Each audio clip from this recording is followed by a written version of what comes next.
청문회에서의 8회장의 발언 이후에 그래도 시장이 어느 정도 안도하는 모습을 보였는데요. 과연 그 훈풍이 우리 시장에도 불어질 수 있을지 진짜 전략 주식창 김우식 고수와 함께 살펴보도록 하겠습니다. 어서 오세요. 안녕하세요.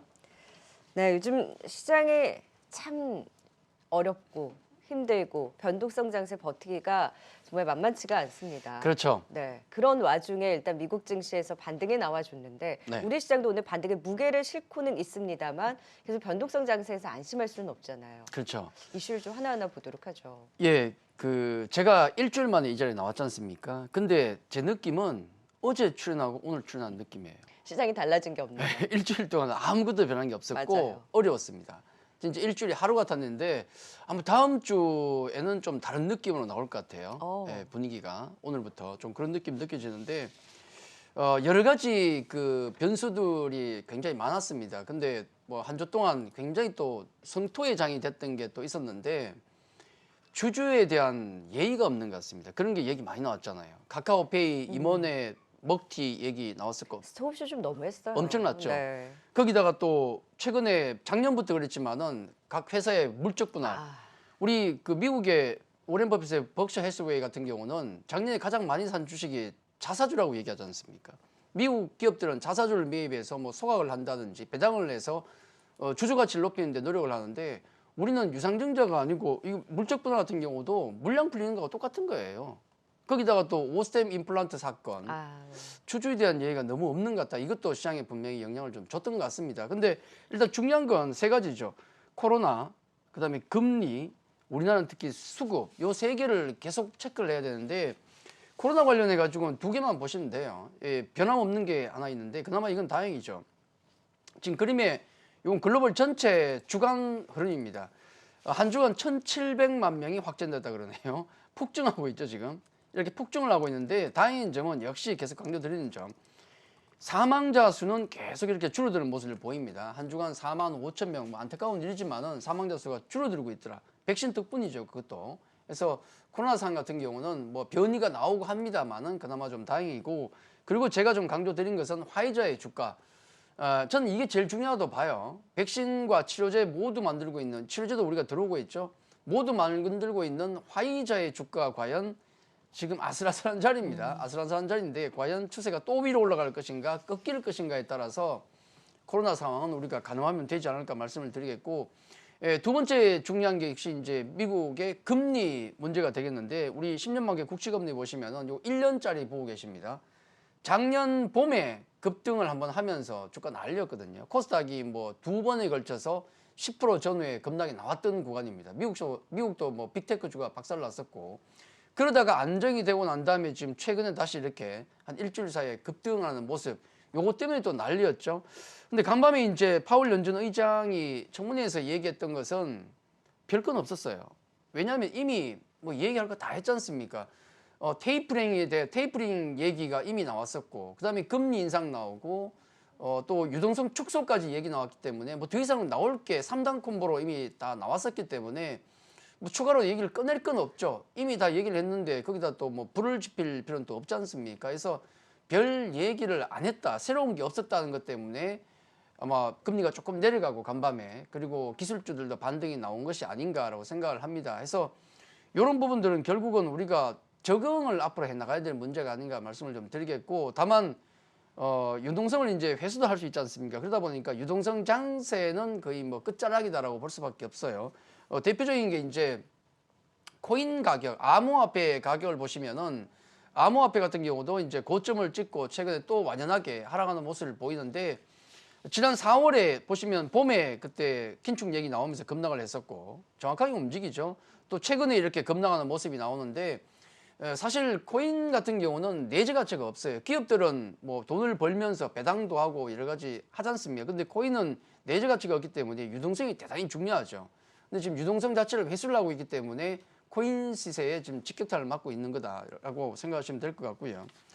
자, 그리고 이제 그 우리나라에 있어서 가장 중요한 게, 우리 증시에서 가장 문제가 지금 수급이 문제인데, 이걸 뭐 언제쯤 해결될 것인가를 확인하는 게 가장 중요할 것 같습니다. 우리가 미리 뭐 예측을 하고 전망할 필요 없이 있는 팩트를 그대로 받아들이면 될 것 같아요. 요 거래소 수급 구도인데, 거래소에서는 온리 기관만 매도가 나옵니다. 외국인은 지금 전기전자 중심으로 그래도 좀 꾸준히 사고 있어요. 괜찮아요. 예, 삼성전자에도 괜찮습니다. 계속 매수 들어가고. 아니 그럼요. 네. 굉장히 좋은 흐름이 나오고 있고 그러다 보니까 거래소 지수가 그나마 조금 낮더라는 정도인데 아래쪽에 세금 때문에 매도가 난 다음에 개인 매수 들어오고 외국인 매수, 기관들은 열심히 팔고 있습니다. 기관 매도는 여러 가지가 있겠죠. 뭐 배당 관련 물량에다가 LG 에너지 솔루션, LG 에너지 솔루션 같은 경우는 뭐 결국은 그걸 받아들일 만한 룸을 비워야 되고 또 청약을 하기 위해서는 현금을 만들어야 되니까 양쪽으로 매도가 나올 수밖에 없죠. 코스닥을 보면 굉장히 좀 안타까운 모습인데 세금 문제를 해결하고 난 다음에 개인 투자자만 재매수를 하고 있고 외국인과 기관은 대량 매도입니다. 기관 매도는 역시나 이제 마찬가지로 뭐 여러 가지 아까 말씀드렸던 그 수급 요인 때문에 매도를 하고 있다 볼 수 있겠지만은 외국인이 뭐 1,000억, 2,000억씩 매일 팔고 있는데 9거래일 동안 1조가 넘어갔거든요. 보기 드문 어떤 그 대량 매도가 나오는데 뭐 일각에서 오셈 임플란트 영향도 있다라고 하지만은 그건 아닌 것 같고 제가 보기에 눈꽃만큼은 있겠지만은 역시 그 외국인의 매도도 어떤 시장의 큰 흐름 속에서 살펴보면 답이 나올 것 같습니다. 외국인 코스닥 매도를 잠깐 보시면은 최근 1년간의 누적 매매 금액입니다. 1년 내내 연초에 팔았다가 그다음에 다시 매수 들어왔다가 최근에 똔똔 만들고 다시 순식간에 거의 엄청난 매도가 나오죠. 이게 1조 3천억이 나오는데 이건 거의 보시면은 미국의 금리와 맞물려 들어간다고 보시면 돼요. 그러니까 성장주에 대한 매도네요. 그거죠. 그게 정답이죠. 작년에 이제 가장 매도가 가파랐을 때를 보시면은 이게 한 봄쯤에 많이 팔았는데 이때가 언제냐면 10년 만에 국채금리가 가파르게 오르고 나서 좀 쉬다가 끝났나 싶었는데 또 재차 오를 때 이때 깜짝 놀라서 매도가 많이 나왔거든요. 그리고 나서 금리가 좀 안정이 되고 둔감해지면서 매수가 다시 진행이 되고 그러다가 최근에 금리가 가파르게 올랐잖아요. 그다음에 유동성 회수 얘기까지 나오고 그러다 보니까 고점에서 거의 뭐 조단위의 매도가 좀 쏟아졌다. 요게 그 코스닥 외국인 코스닥 매도의 원인이 되겠고 이게 거꾸로 뒤집으면은 이게 해결이 돼야 코스닥에 돈이 들어온다는 얘기입니다. 그 얘기가 되겠죠. 간밤에 미국 그 10년 만에 국채 금리가 또 약간 꺾였잖아요. 꺾였다는 점은 우리 코스닥에 조금은 호재는 될 수 있다는 말씀을 좀 드리겠고 네. 이걸 전체 그림 크게 놓고 보면은 지금 우리 시장 그 분위기를 말씀드리는 겁니다. 이게 코스피 지수 그 2020년 작년 올해의 모습인데 시장이 환경이 어떻게 바뀌었는가를 보시면 이런 겁니다. 2020년 같은 경우는 뭐 양쪽 완화 정책이 계속 펼칠 때니까 코로나 때문에 주가 폭락하고 그다음에 돈을 쏟아부을 때 아니겠습니까? 유동성 랠리가 보여줬었고 글로벌 온갖 뭐 암호화폐도 그렇지만은 뭐 부동산 쪽도 그렇고 엄청난 돈들이 흘러가면서 올라갔었죠. 이건 마찬가지였고 이제 긴축 예고를 하기 시작했던 2021년 작년 같은 경우 시장이 쉽지가 않았죠. 특히 우리가 좀 굉장히 힘들었었는데 이제는 사실 2022년 올해 시장을 놓고 보면 자 테이퍼링 얘기 나오고 시행할 것이고 금리 인상 뭐 당장 한 3월 정도에 가능하다 그러고 이제 유동성 축소까지 3단 콤보 정책이 모두 노출된 상태예요. 그러면은 제가 보기에는 이거에 뭐 당연히 좀 묵직하게 올해 좀 쉽지 않은 장을 예고하고 있지만은 일단 나올 만한 건 다 나왔다. 이제 적응의 문제가 아닐까 해서 뭐 작년 시장과 비교해 봤을 때 너무 비관적으로 볼 필요는 없다라는 생각을 좀 합니다. 이제 그런 흐름이다라는 말씀드리겠고 이제 그 이런 흐름 속에서 우리 수급을 잠깐 보시면은 제일 중요한 게 이거 당연히 이게 제일 중요한 것 같아요. 내부 수급이 사실 제일 문제인 것 같아요. 이게 제일 문제예요 지금. 가뜩이나 왜냐하면 미국 시장 같은 경우는 그래도 조정 나왔지만은 괜찮거든요. 우리는 이제 엉망인데. 자 오늘이 수요일 아니겠습니까? 네. 이제 LG 에너지솔루션 수요 예측 결과가 나오겠는데 뭐 30만 원 상단 때리겠죠. 뭐 거의 그렇게 보고 있고 그다음에 얼마까지 올라갈 것이냐를 대충 보면 뭐 대충 뭐 한 40, 50 정도 보는 것 같습니다. 그러니까 청량만 하면 무조건 먹는다는 얘기예요. 100조 이상 뭐 120조 때까지도 얘기 나오더라고요. 그러니까요. 네. 네, 그게 또 후폭풍이 있을 수 있습니다. 그렇게 되면 또 인덱스 펀드들이 쏠려가니까 후폭풍도 있기 때문에 조금 걱정이 있습니다만은 일단 단기적인 측면 그러니까 다음 주에 LG 에너지 솔루션 청약이 있어요. 19일 날 돈을 넣어줘야 되니까 최소한 청약하기 위해서는 기관들도 팔아야 된다는 거죠. 이번 주 금요일까지는 물량이 나올 수 있다. 다만 이제 지난주와 이번 주를 거치면서 그 물량이 좀 약해질 것이고 배당 관련 물량도 한 이번 주 정도면은 좀 약해질 것 같습니다. 얼마 안 남았으니까. 그래서 일단 이번 주만 지나면은 LG 에너지 솔루션 관련된 어떤 물량은 크게 줄어들 수 있다. 이건 다행이고, 그리고 또 내일 만기일이지 않습니까? 물론 이제 미국 CPI 발표가 있겠지만은 만기일 전후에서 또 약간 수급의 흐름이 변화될 수 있는 것이고, 금요일 우리나라 또 금통위가 있지만은 네. 뭐 인상이다 아니다 얘기는 있지만은 크게 영향을 줄 것 같지 않습니다. 어느 정도 반영했죠. 다 알고 그렇죠. 있고. 네. 이미 상당 부분을 반영했고 미국도 금리 인상 좀 구도로 들어갔기 때문에 큰 영향은 없을 것이라고 생각합니다. 그래서 여러 가지 상황을 놓고 보면 제일 중요한 게 뭐 배당 관련, LG 에너지 솔루션 관련, 또 거기다 또 ETF도 관련된 매도가 엄청나게 쏟아졌거든요. ETF. 거기다가 또 반대 매매, 손절매 거의 설상가상이 아니고 수급을 놓고 보면 5가지 악재가 뭐 지난주와 이번 주에 한꺼번에 겹쳤다고 생각하시면 됩니다. 근데 그 중에서 가장 굵은 거, 중요한 메인 포인트가 되는 게 LG 에너지 솔루션 물량이 되겠는데, 이게 이제 이번 주면 대충 마무리된다. 배당도 그렇고. 그걸 놓고 보면 이제 좀 극적인 구간은 수급 관련이 좀 지나가고 있는 것이 아닌가라고 생각을 합니다. 그래서 수급 자체는 조금 완화될 것이다라고 생각이 좋을 것 같고, 그러면 전체적으로 좀 정리한다 그러면은 이제 그 오미크론이라는 코로나 관련된 악재는 크게 영향을 미칠 것 같지 않습니다. 첫째.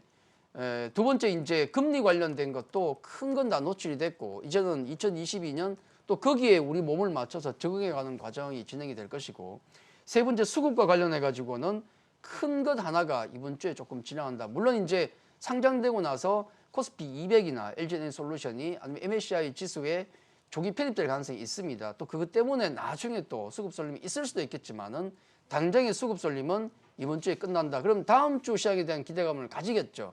그리고 언제 매수하겠습니까? 이번 주 중후반에 매수 들어오지 않겠습니까? 그렇게 놓고 보면 이제 한 오늘 정도나 내일 정도 기점으로 시장 분위기는 좀 바뀔 수 있다 말씀드리고, 해서 단기적으로 볼 때는 그동안 낙폭이 컸었던 어떤 성장주에 대한 단기 관심 괜찮다는 생각이 들고, 중장기로 본다 그러면은 경기 민감 섹터, 이거는 올 한 해 동안 어떤 큰 트렌드니까 중장기적으로 어떤 경기 민감 섹터, 뭐 금리 관련된 종목들에 대한 관심도 계속 좀 가져야 되지 않을까.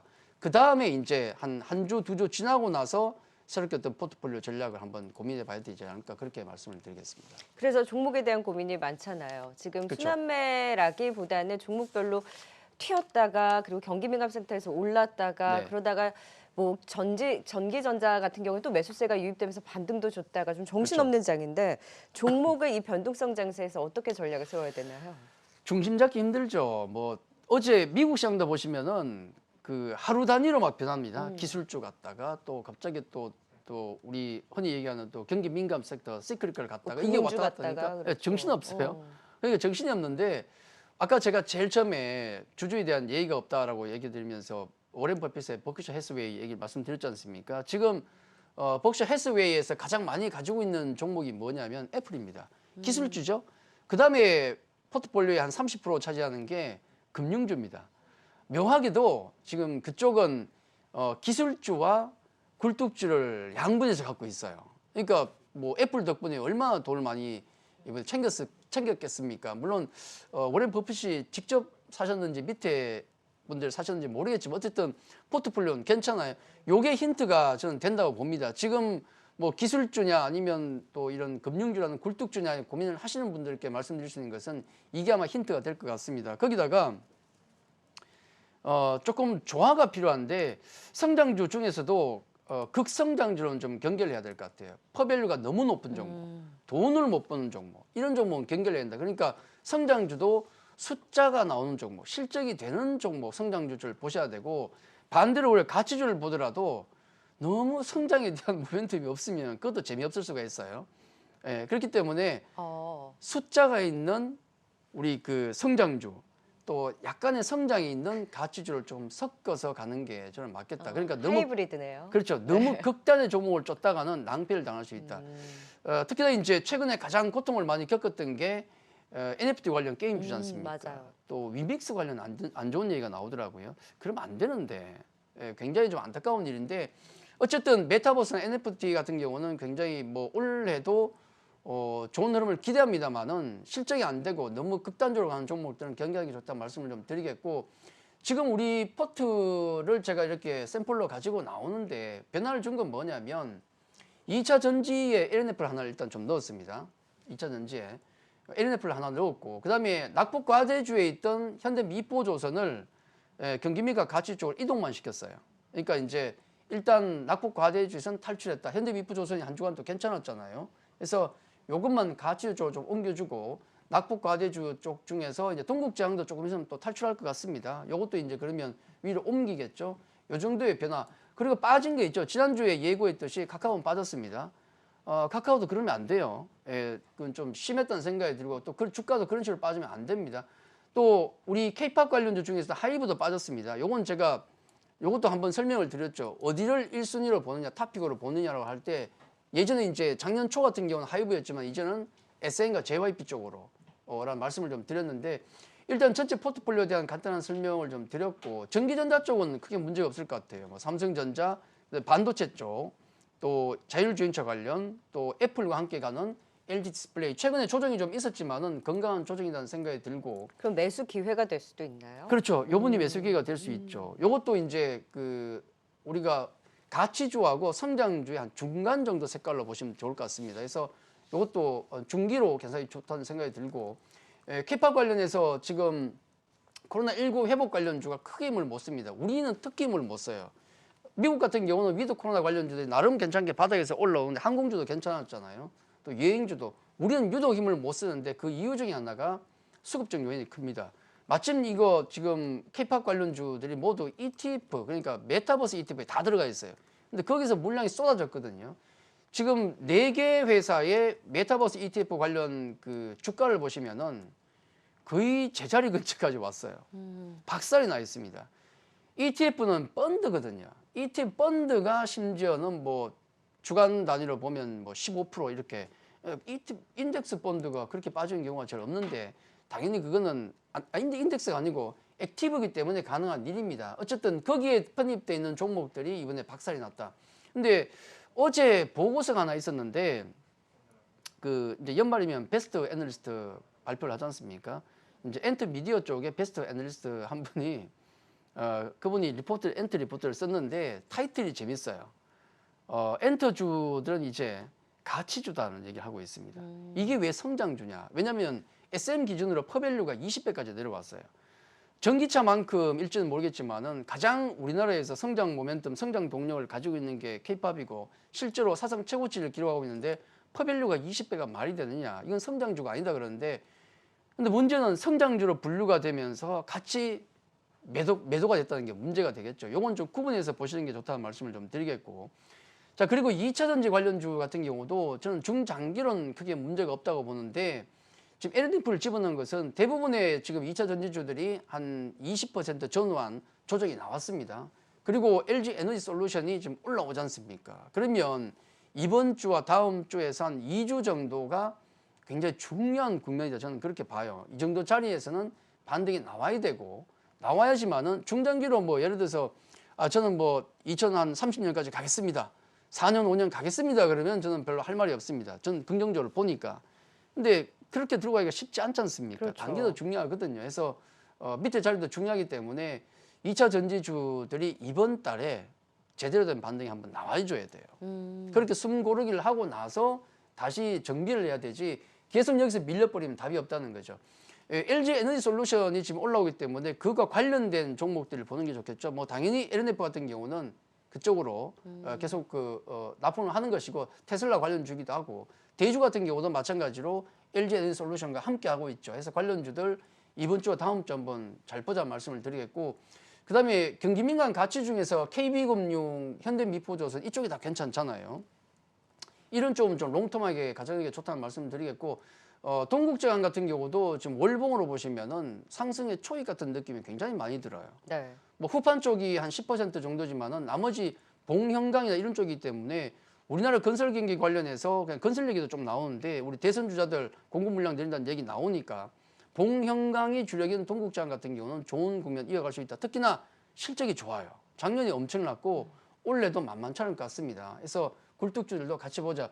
제가 이제 뭐 현대미포조선 같은 경우는 아침에도 리포터가 있더라고요. 목표가 상향 리포터 또 있더라고요. 네. 뭐 괜찮을 것 같고 제가 이 종목들 중에서 요 그 KB금융 차트를 잠깐 보여드리면서 마치겠는데 이유가 있습니다. 요건 투자 마인드와 관련된 건데 KB금융 작년부터 해서 지금까지 흐름입니다. 들고 계신 분들은 아시겠지만은 굉장히 답답했고 지루했던 생각을 가질 건데 지금 어저께 6만 원 찍으면서 고점 돌파가 나오고 있어요. 어제 한 이틀 정도 급등이 나왔기 때문에 오늘 좀 조정이 있을 수도 있습니다. 조정이 있을 수도 있지만은 계속 긍정적인 관점을 가져야 되고 그것보다도 걸리는 자리네요. 그렇죠. 네. 근데 제가 강조드리고 싶은 게 뭐냐면 투자 마인드와 관련된 건데 얘가 작년부터 지금까지 약 30% 정도 올라왔어요. 코스피 지수 대비해서는 굉장히 좋은 퍼포먼스를 보여줬는데 언제 올랐는지 한번 보십시오. 12달 동안 올랐던 기간을 놓고 보면 요거 한 번, 두 번, 세 번이에요, 사실. 이제 여기 다시 왔지 않습니까? 딱 세 번 올랐어요. 기간으로 보면 딱 2달. 12달 중에서 KB금융이 30% 올라가는 동안에 딱 2달로 올랐어요. 이게 주식 투자거든요. 그러니까 내가 주식 투자하면서 수익을 뭐 얼마 낸다 그러는데 실제로 이게 주가가 급등하는 구간은 얼마 안 됩니다. 나머지 구간들은 얼마나 정비를 잘하고 잘 기다리느냐. 지금 우리 1월 고생하고 있는 것이 나중에 연말에 우리가 웃을 수 있는 어떤 기다리는 구간, 포트폴리오를 정비하는 구간이 되지 않을까. 저는 그런 말씀을 좀 드리면서 투자 마인드와 관련해서 KB금융을 한번 보여드리면서 마치도록 하겠습니다. 지금 변동성 장세 속에서 지금 다음 주장 좀 달라진 흐름에 대한 전망을 주셨잖아요. 네. 그러면 이번 주에 지금 보여주신 종목들은 사실 위쪽에 있는 종목들은 조정을 꽤 받았거든요. 그렇죠. 그러면 이 지금 다음 주장은 좀 긍정적으로 봐주셨으니까 이번 주부터, 이번 주부터 주 후반부터. 그러면은 지금 이 조정받은 종목들 지금 분할 매수로 들어가도 괜찮겠네요. 그렇죠. 어떤 당연하죠. 종목 좀 우선순위로 아까 보세요? 제가 포트에 보여드렸던 종목 중에서 2차 전지 관련주들, 대표주들 거의 20-30% 나왔거든요. 빠졌잖아요. 네, 그렇죠. 해서 단기적인 반등이 나올 수 있기 때문에 아. 그쪽하고 그다음 전기전자 대표주 아까 보셨지 않습니까? 반도체 관련해서 조정이 좀 나왔어요. 그다음 삼성전자, LG디스플레이 등등 나왔는데 그런 쪽도 충분히 가능하고 또 아까 엔터주 같은 경우는 성장주도 아닌데 같이 맞았다는 생각이 들지 않습니까? 덤태기로 맞았다 보시면 돼요. ETF에 편입돼 있으니까. 요것도 보시면 거의 한 20% 저는 급락이 나왔는데 충분히 또 볼만하다. 실적 발표도 하면 잘 네. 나오기 때문에 관심을 가져도 된다. 집중 단기적으로 위쪽을 단기적으로 관심을 가지시고 중장기로 아래쪽 종목들은 당연히 가져가시고 네. 그게 맞습니다. 네, 종목에 대한 또 전략까지 도움 말씀 주셨습니다. 진짜 전략 주식창 김우식 고수와 함께했어요. 고맙습니다.